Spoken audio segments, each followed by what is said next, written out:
Hello, I'm Jim McLendon, President of McLendon Mortgage Company, and I'd like to welcome you to our presentation.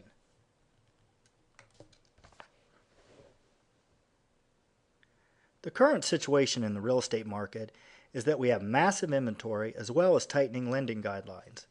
The results of this are we have affordable housing prices, low interest rates, and government incentives such as the first-time homebuyer tax credit that have created a tremendous opportunity for first-time homebuyers. My goal today is to introduce you to the power that a reduction in interest rate can have on your borrower's ability to buy versus decreasing the loan amount. And if you remember just one thing from our presentation today, remember this: lowering the rate has a greater impact than lowering the loan amount and a borrower's ability to qualify for a mortgage. Then the next step will be to schedule a personal presentation on the benefits that our total cost analysis will have on your client's financing needs.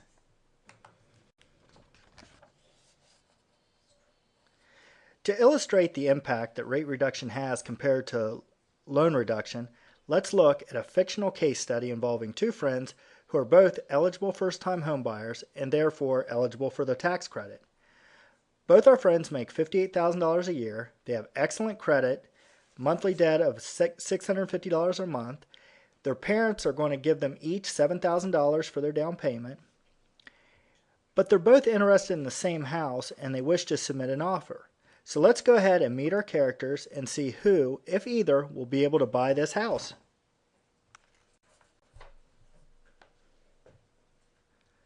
Meet Wilma.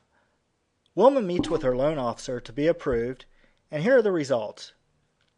Of course, the sale price is $200,000 with a total loan amount of $196,377, and this includes the 1.75% HUD upfront mortgage insurance premium.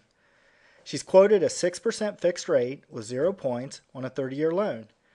The result is a total monthly payment including taxes, insurance, and mortgage insurance of $1,515.84. But there's a problem.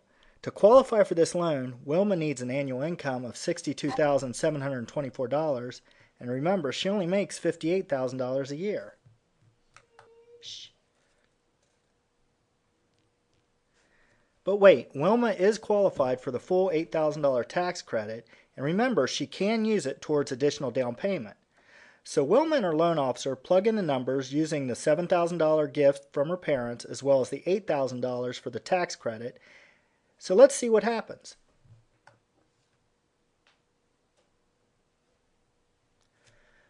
With the $15,000 down, this will give her a loan amount of $188,277 with the upfront MIP. But even with the extra money down, the monthly payment only drops by $52.47, and the income needed to qualify was only reduced by $2,172. So in this case, the additional down payment did not address either of Wilma's needs. So let's go ahead and meet friend number two.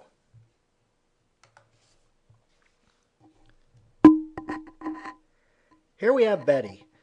Betty's already talked to Wilma, and she's well aware of her friend's loan situation. But Betty's a go-getter and decides she's not going to give up. So she calls McLendon Mortgage Company and meets with one of their mortgage professionals, and boy is she glad, because here's what they came up with. Of course, she'll have a purchase price of $200,000, a loan amount of $196,377, all similar to Wilma's situation. The interest rate's the same, the term, the payment, the qualifying income. But after talking with the loan professionals at McLendon Mortgage Company, they've come up with a solution to her situation. The mortgage professional from McLendon Mortgage Company recommends that Betty utilize part of her tax credit not for additional down payment, but to instead pay 2 points or $3,927 to buy down her interest rate from 6% to 5%.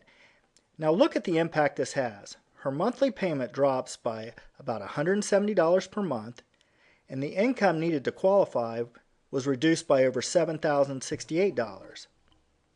Now remember, Betty makes $58,000 a year. She only needs $55,656 a year to qualify, so guess what? Betty's okay.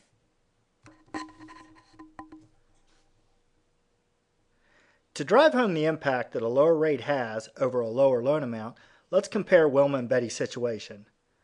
In order for Wilma to qualify for this property, she would need to put $33,000 down. $33,000 just so that her payment will equal Betty's. And remember, Betty only paid 2 points to reduce her interest rate by 1%. So in this case, for every $1 used to buy down the interest rate, you would need to put $8.40 down to equal the monthly payment.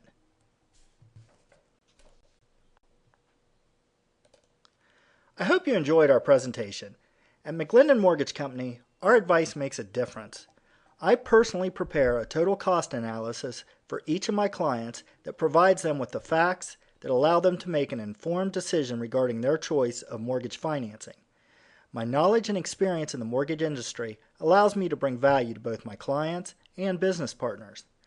To find out more about these services I offer, or if you'd like a free total cost analysis emailed to you that is personalized for either a specific borrower or one of your listings, shoot me an email at jim@mclendonmortgage.com and stay tuned for more tips.